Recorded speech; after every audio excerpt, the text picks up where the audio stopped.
I am indeed honored and delighted to be part of this important and timely convention, largely because the convention is not only about reviewing global strategies on controlling the impact of tobacco consumption on our society, but also because the ultimate aim of the convention is to identify improved ways to save lives from the impact of tobacco.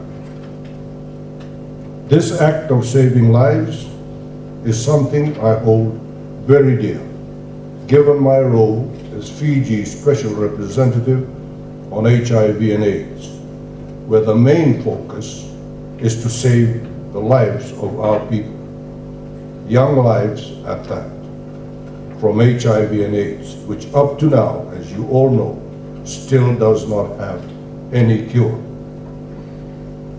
As fellow Pacific Islanders, we find great joy in knowing that we live in a virtually pristine environment with an abundance of natural resources and clean, fresh air. Many people even perceive our region as a paradise, and so it is. Over the past decades, however, we have witnessed tobacco's devastating effects on the health of the people in our Pacific society. Our health experts advise that tobacco use is a behavioral risk factor for non-communicable diseases, or NCDs, and it is now rated as the leading cause of preventable deaths in the region. Statistics reveal that as much as 71.5% of the adult male population and as much as 50.8% of adult females are daily smokers in some of our Pacific Island countries. Here in Fiji, according to the data available for 2011, 27.1% of male adults and 6% of female adults smoke daily. It appears from the record that our people are dying at a young age from NCD-related illnesses. It is on record that an estimated 45.6% of male adults and 38% of female adults are dying before the age of 60. Our children in the Pacific are increasingly exposed to secondhand smoke. As much as 69.2% of students aged 13 to 15 years in one of the Pacific Island countries report that people smoke in their presence on one or more days in any given week. According to the 2010 Global School-Based Health Survey, as much as 11.7% of students between 13 to 15 years smoked cigarettes in the past 30 days. I am advised that tobacco costs more in medical care and treatment, in significant losses to the quality of life, and in contributing to a shorter lifespan than any benefit derived through employment or through revenue collection. And I say, why grow it? And I also say, perhaps it is time for us to look seriously at alternative crops.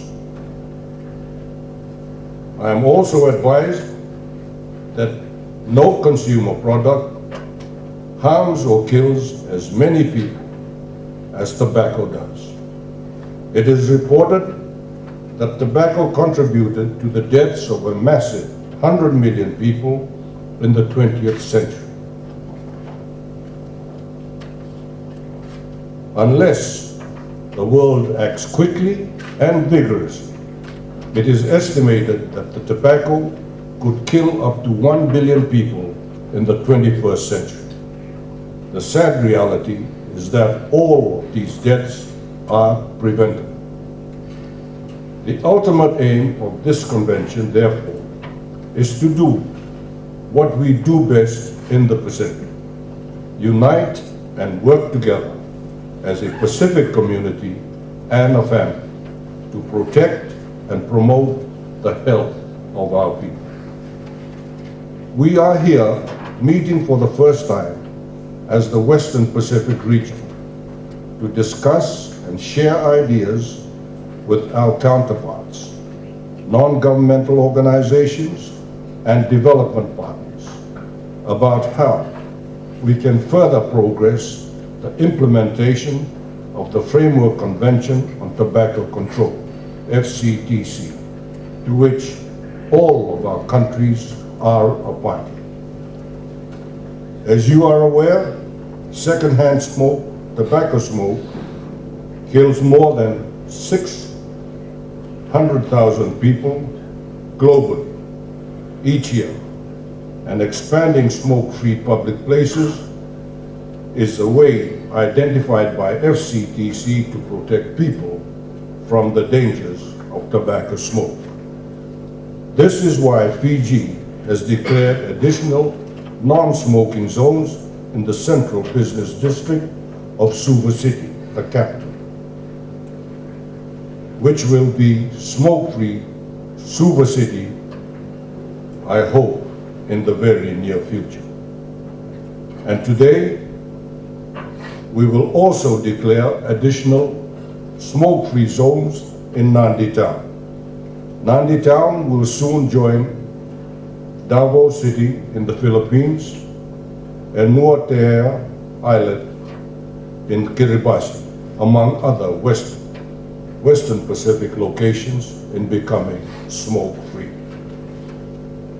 I am most pleased to see how the Fijian government, through the Ministry of Health, has further strengthened compliance with FCTC through the Tobacco Control Decree 2010 and the respective regulations in 2012, as well as in strengthening its tobacco control enforcement. For the Pacific, the issue of enforcement will be of utmost importance once FCTC compliant legislation is enacted.